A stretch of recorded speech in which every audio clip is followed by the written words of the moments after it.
ചിത്രസൂത്രം എന്ന ചിത്രകലാ ഗ്രന്ഥത്തിൽ 43-ാം അധ്യായത്തിലെ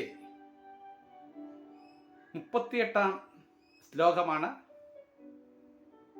ഇവിടെ പ്രതിപാദ്യം.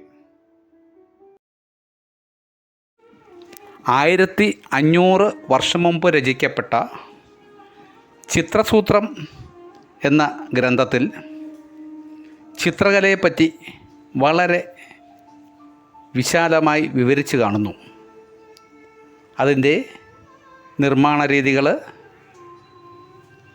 ആശയങ്ങൾ, സാങ്കേതികത്വം തുടങ്ങി ചിത്രകാരൻ്റെയും ചിത്രം കാണുന്നവരുടെയും മാനസികാവസ്ഥ വരെ വളരെ വ്യക്തമായും സവിസ്തരമായി ഈ ഗ്രന്ഥത്തിൽ വിവരിച്ചു കാണുന്നു. ഇത് ഈ ഗ്രന്ഥത്തിൻ്റെ 43-ാം അധ്യായത്തിൽ 38-ാം ശ്ലോകമായി പറയുന്നത് ശ്രദ്ധിക്കുക.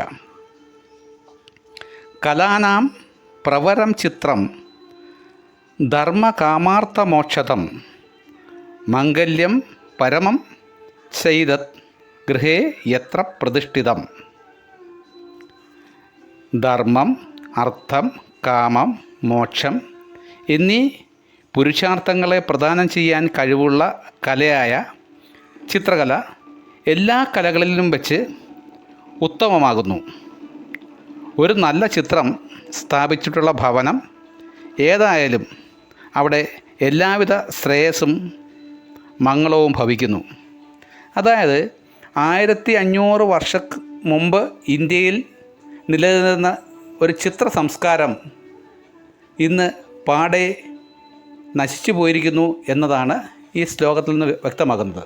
കാരണം നമ്മുടെ ചുറ്റുപാടും കണ്ണോടിച്ചാൽ പൊതുസ്ഥലങ്ങളിലും വീടുകളിലും വളരെ അപൂർവമായിട്ട് മാത്രമേ ഒറിജിനൽ ചിത്രങ്ങളോ ശില്പങ്ങളോ കാണാൻ കഴിയുകയുള്ളൂ. എന്നാൽ പൊതു ഇടങ്ങളിലും